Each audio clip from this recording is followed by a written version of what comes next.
Hello everyone, welcome back to another video as part of the online community, and today's video is about the practice known as Tonglen. And the subtitle here for our video is Working with the Pain of Others. And I don't know about you, but there are a lot of people in the world who are suffering that I know of, and my heart goes out to them. Sometimes there's the people who I love very dearly. I have family members who are going through great hardship.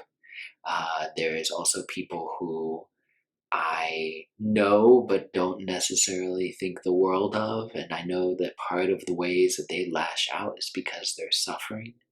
So there's so many different variations of saying, oh, there's pain out there and other people are in pain. There's, of course, big societal pain. This is something we've been talking about in the Compassion and Trash Fire class of like strong systemic systems that hold us locked in suffering and pain. Now, what do we do in the midst of that? From a Buddhist perspective, it's actually pretty antithetical to what we're used to doing. We are used to saying, oh, I see that pain over there, and no thank you, I would like to hide out from it. I see your pain. Sorry that you're having a hard time. I'm going to hide over here. And if you've ever done that, don't worry. I feel like that's a very habitual but natural response that people have. It's very common. So the Buddhist teacher Pema Chodron once said, quote, "The closed heart and the closed mind, this is the root of suffering for all beings. It's so sad. We close our hearts and minds to protect ourselves from suffering, and it leads to isolation." Even, unquote, but even in that like gesture I made, it's like, oh, I'm closing myself off, and that means I'm actually not available to others in any shape or form, because I can't actually hang out in the midst of other people's pain or suffering. I isolate myself as a result. So this brings us to, as we've been working through some of the mind training slogans of Atisha, the Lojong slogans is the Tibetan word. As we've been moving through these, we are now in this section around what people would say is absolute Mahayana. So Mahayana being greater vehicle, absolute teachings on great compassion, essentially. But part of great compassion, when we get into the absolute, is this feeling of emptiness. We've talked a little bit about emptiness in the previous video, and so I don't feel like I need to go into great depth in this very confusing topic. But when we do a practice like Tonglen, we have to realize that it's being couched in the fabric of when we look to actually experience the pain of others, we're not actually taking it on. It's in the same way, for example, here's a mouse. I could mail you this mouse. I could send it to you. I won't, because otherwise I won't be able to use this computer, but you understand the idea. If I were to say, I'm having a difficult day today and I'm going to send you my sadness, I couldn't put it in the mail and send it to you in the same way. We have to realize that these things are actually very ephemeral. They lack an everlasting permanent substance. Not that the mouse has an everlasting permanent substance, but when we get into the realm of pain and suffering, it's even more amorphous than some of the other things that we might have to look to and really scrutinize to see if they're empty of inherent nature. Gosh, I did go down a rabbit hole of emptiness. I hope you don't mind. But I wanted to put this in the backdrop of our 7th slogan. We're at slogan number 7, item 59. Which is sending and taking should be practiced alternately. These two should ride the breath. So sending and taking is actually the translation of the word Tonglen. One is send, one is take. So sending and receiving is another way of talking about it.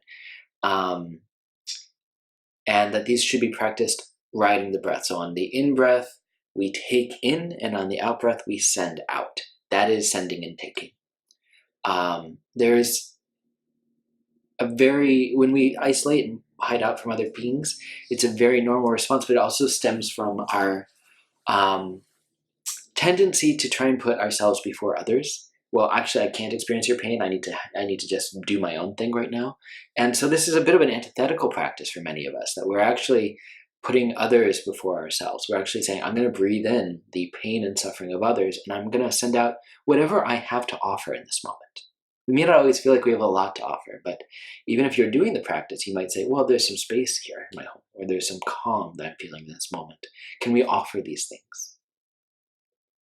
Again, this is different than us rushing out and saying, I'm going to fix your situation. That's not what Tonglen is. Tonglen is an energetic exchange, Tonglen is this Tibetan word which can be translated as sending and receiving. It's a practice where we breathe in the things that are painful or uncomfortable for others and breathe out, sending those people pleasing, soothing qualities. So it's this method of opening our heart and our mind, opening to pain. There's the pain that others experience, and then there's also the things that we layer on top of pain, ourselves and others. So for example, I was having back pain earlier this week. I was helping my mother with things around the house, and I lifted something too heavy, and I felt older than what I think my age is, although I suppose it's going to happen to anyone, and I hurt my back. And I thought, okay. And here's the funny thing, even as I'm talking to you about it, there's the pain of, oh, there's pain in my back. And then there's the story that you just saw me layer on top of it. Oh, I'm getting older. This is just going to naturally start to happen more. And that's the level of things that I layer on top of just a lower back pain, right? But that's the stuff that actually really starts to feed me in terms of a negative direction. I'm like, oh God, I'm getting older, and all these things that I may have to look at and sort of see my way through. So when we talk about this, even if we can't, for example, we bring to mind someone who's suffering from a very bad illness, we may not be able to say, I'm breathing in their illness entirely, but we may say, I'm breathing in the fear that they have around this illness, or I'm breathing in the claustrophobia that they might have around this illness. I know those sorts of qualities, and I breathe out a sense of relief. So those layers on top of that root pain might be able to be something that we can connect with, at least at first.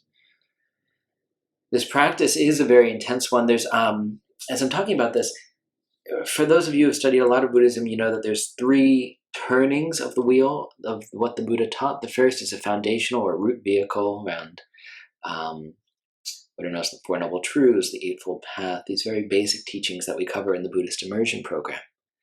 For some people who have done this before, some people may be interested. It starts up again in January. I'm happy to answer any questions about that, of course.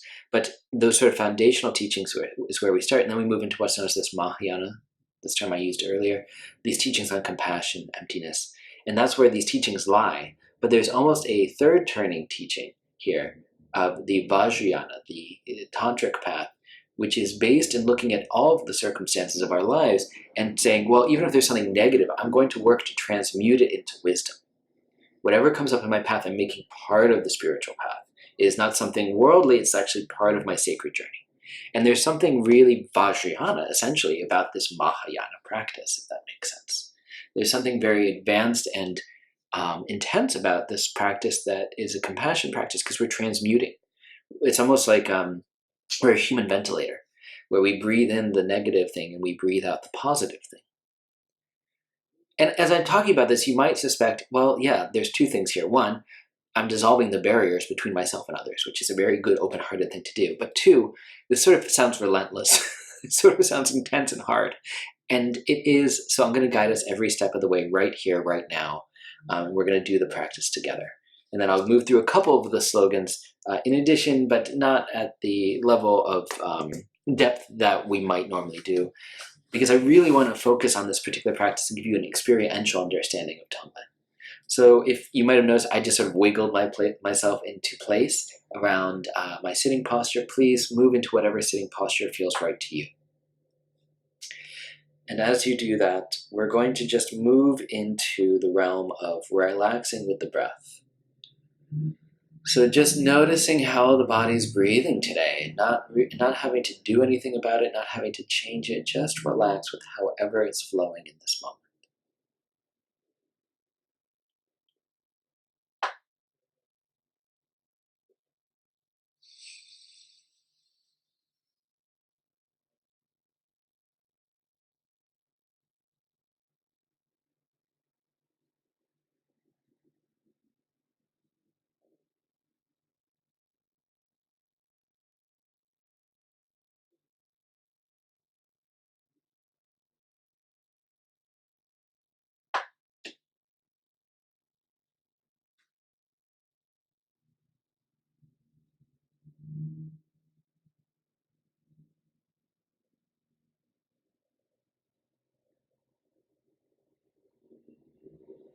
As we sit here, I'm going to invite you to just begin this process by breathing in whatever you're feeling right now, you yourself. there's sadness or agitation or anger or even resistance to this practice. And as you breathe in, just accept it with kindness.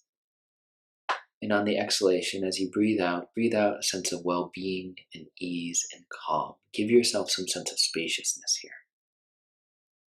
Breathing in, a little agitation, a little frustration, whatever's coming in. Breathing out, well-being, calm, space.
So this is the first step of just sitting with our own experience,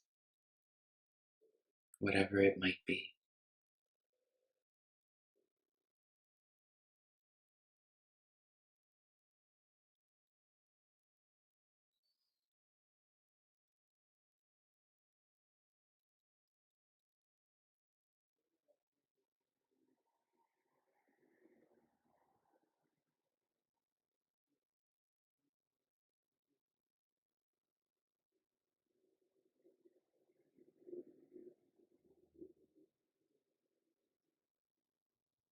Next step is there's a bit of a gap. And if you've closed your eyes, I invite you to open your eyes. If your eyes are open, it's wonderful. Just raise your gaze a little bit up toward the horizon and give yourself permission to experience a brief mental gap. Allow your mind to experience its own vastness. Just connect to the present moment without any specific object of attention. Just relax the mind.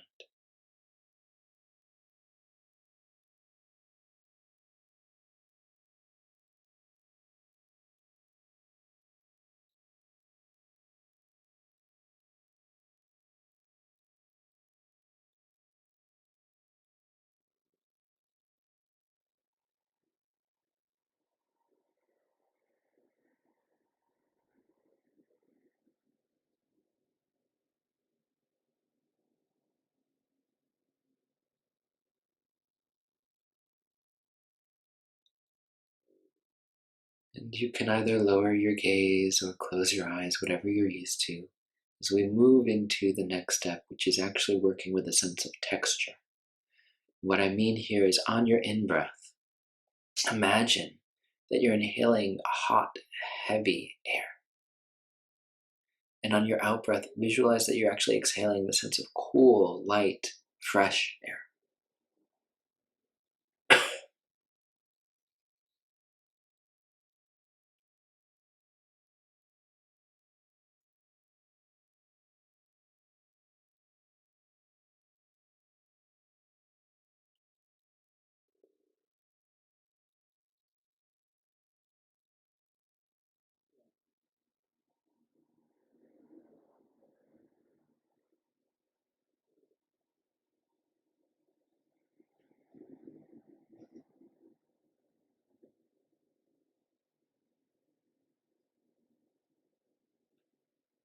We're going to continue with this pattern, breathing in the sense of heaviness, breathing out that sense of lightness, just as it gets familiar to us. This heaviness is a sense of suffering.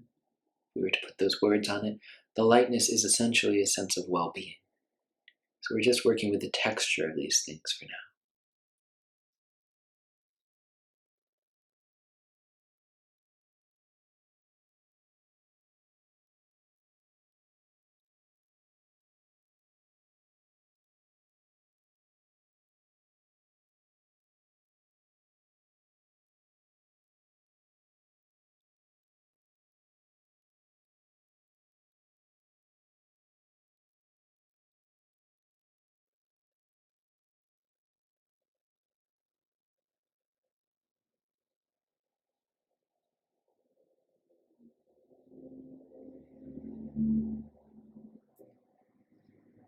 Now we can even get bigger in our understanding of how these things enter and leave the body. You can even imagine that we are breathing in through all of the pores of our body. Our whole body, on the in-breath, there's this heavy, hot air entering every pore, but on the out-breath, this coolness flows out from every pore.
This stage of things, we transition into the next step where we bring to mind an image of a person that we know who is suffering. It doesn't have to be someone you find difficult or someone that you even know particularly well, but it could very well be a loved one, a sick family member, a friend who you know is going through a difficult breakup. Whatever suffering is there, and often whoever comes to mind first is a good person to work with. So we can bring their image to mind, thinking of the way that they dress, or the environment within which we normally see them, the way that they do their hair. Make it somewhat visceral so that that person almost feels like they're in the room with us or sitting across a table from us. And as we bring their image to mind, we can even imagine what they might be suffering from. And as you imagine what they might be suffering from, you might notice an inclination of the heart to want to help. Almost to the point where we're like, I would do anything to really help this person.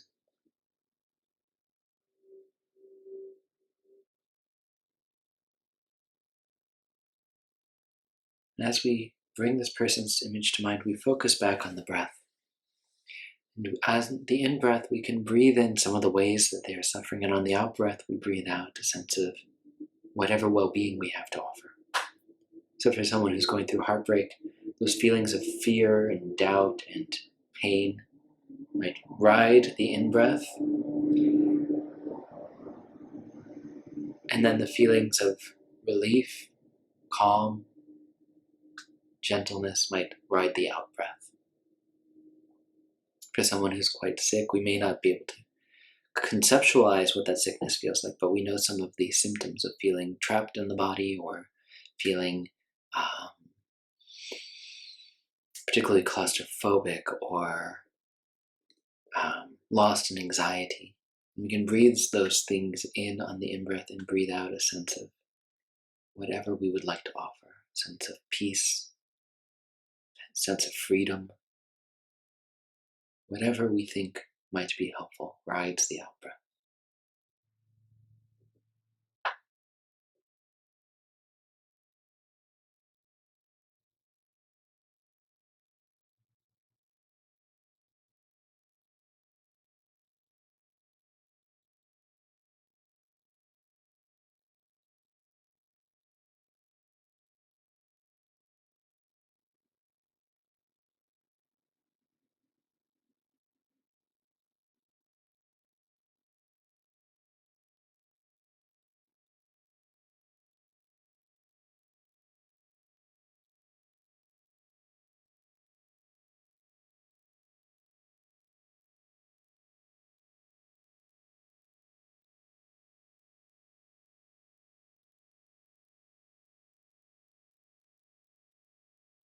Just be with this being, See if you can feel what they are experiencing.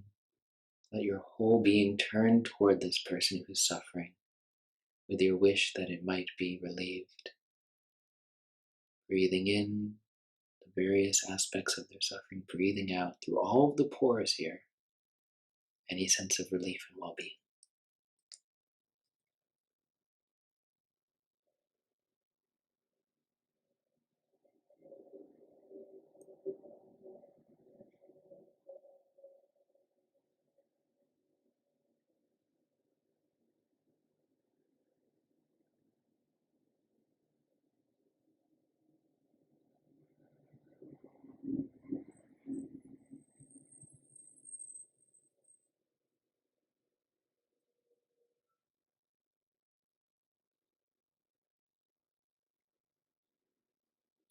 We can move even bigger at this point. We know that there are other beings out there who might be suffering in the same way, other people who are going through a big heartbreak or going through a big illness, whatever it might be. Or maybe we know of other people who are suffering because this person's suffering. Friends, family, who are also going through their sadness and pain. And we can bring to mind, even if we don't know everyone or can't imagine everyone, some sense of all the people who are suffering in this way or because of this thing. And as we bring these beings, or I would even say some understanding of these beings, to mind, we breathe in the sort of collective suffering, collective fear, or the collective anxiety on the in-breath, and on the out-breath we send out a sense of relief, calm, peace, space, freedom, ease, health, happiness, joy to all of those beings. So letting all of the suffering flow in and then transmuting, flowing out with all of these wonderful positive qualities that we would wish for their well-being.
And at this point, you can let some of these images go, both of the individuals and also of the various forms of texture or um, words that are associated with the suffering and the ease. And just come back to feeling the body breathing. Come back to your current somatic experience of noticing the rise and fall of the belly or the texture of the breath as it leaves your mouth or nose.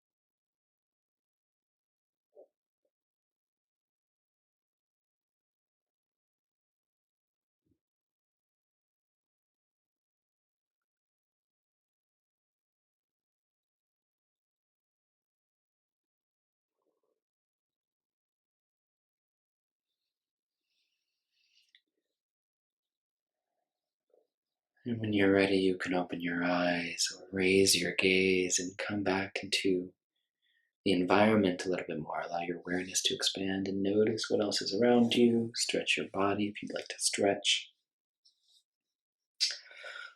So thank you for your practice. This is an intense practice. I used the word relentless earlier.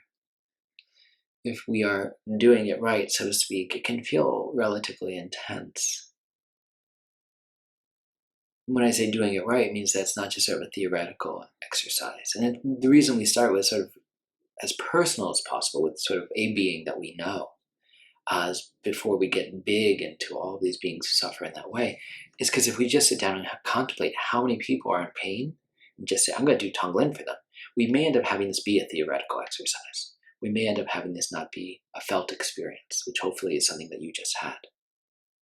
And it's important that we bookend this sort of practice with a sense of shamatha, calm abiding meditation, just being with the breath, grounding us in our physical form, so that we don't feel like we're just a bleeding heart, that we're actually grounding back down at the end.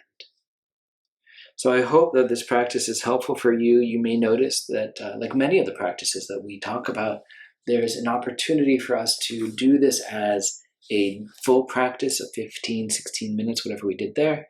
And then the more familiar you get with this practice, you might notice that you're able to do it on the spot.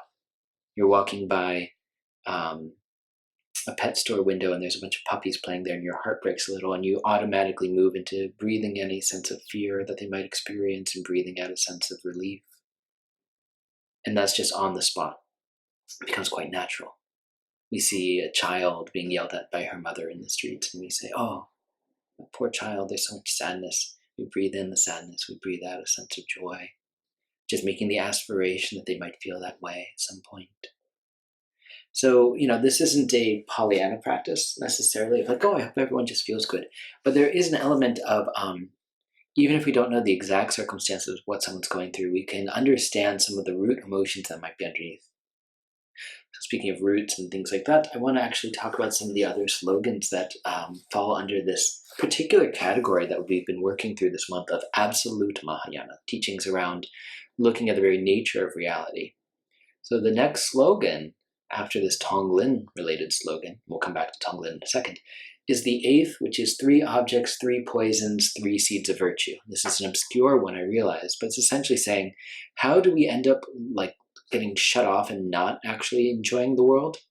How do we isolate ourselves? It's through the 3 lenses that we walk around with. We walk around through the lens of passion, aggression, ignorance. So the 3 objects here, it's like I look at something and I say, I want that thing. That's an object of my desire. I look at that thing. I don't want that thing. That's an object of my anger or aggression. And then I'm blocking everything else out. Those are the objects of my ignorance. And the reason that these happen is because of the 3 poisons. The 3 root poisons are passion, aggression, ignorance. And again, there's nothing wrong with feeling passionate or feeling, particularly like there's anger coming up in the body. But when we start to just follow through and act out on it in ways that are not necessarily helpful to ourselves and others, it causes a lot of harm. So the 3 virtues, the 3 seeds of virtue is actually noticing when desire arises, noticing when anger arises, noticing when ignorance arises, and saying, I'm going to look directly at that. And that's actually a seed of virtue, to look at the ways that we are holding ourselves back from others, the ways that we are making our world into a dualistic me versus you thing in any given moment, saying, I don't have to do that. Let me look at that. So similarly to Tonglen, there is some transmutation happening here. Whatever arises in our being, whatever habitual tendencies might be there, we say, I'm going to transmute this on the spot into an opportunity for mindfulness and compassion. The 9th of these slogans is a very straightforward one, which is in all activities train with slogans, right? Whatever is coming up in our life can actually be joined with one of these slogans. Maybe it is a Tonglen slogan. Maybe it's something from the previous weeks around the preliminaries, or being a child of illusion, not taking things so seriously. But hopefully there is, as you continue to familiarize and refamiliarize yourself with these mind training slogans, you find more opportunities in your life to say, oh, right, I don't have to do my habitual thing. I can actually come back to some teachings around wisdom and ways that I can show up. So some people like to memorize the slogans. Some people like to write them down somewhere so that they actually remember some of the ones that are most meaningful to them. And this takes us all the way back to our 10th and final slogan of the day, which is begin the sequence of sending and taking with yourself. And I'm glad that we're at this one, because sending and taking is Tonglen still, which is saying at some point we also need to do Tonglen for ourselves. And we started that today. right? As we were sitting, we were noticing what sort of seemingly negative, rude emotions. Is there some stuck sense of aggression? Is there some stuck sense of yearning or jealousy slash passion? Is there something stuck there that I can transmute? Breathing in for myself, breathing out a sense of kindness, relief, well-being. So we began something like Tonglen by taking care of ourselves. It's not always easy to look at some of the negative things that we feel, but there is, the more familiar we are with our own suffering, the more that empathy and compassion naturally starts to flow. We see that everyone else is suffering as well. Whether it's our physical pain, right, our back pain, our emotional content, anxiety, stress, whether it's our fears, our habitual thought patterns, whatever it is, we say, I notice it, I'm breathing in for myself, and I'm breathing out a sense of relief, even as there's suffering in the world, as witnessed by sirens going by and things like that, right? We're not divorcing ourselves from our world here. We're saying, I'm going to do Tonglen for my own situation. I'm going to breathe in my own suffering, breathe out a sense of relief. And I'm going to also then get fortitude, enough fortitude for me to be able to do this more and more, this transmutation and bringing in and holding enough space for myself and others to be there for their pain, be there for their suffering, and offer any sense of well-being on or off the meditation cushion that I can. So thank you so much for your practice. And as you emerge from your practice, please do something to take care of yourself. As I mentioned before, this is an intense, somewhat relentless practice. So please do something nourishing as you re-enter your day for having spent this time together. I look forward to talking with you very soon on our monthly call, and I hope you have a wonderful rest of your day.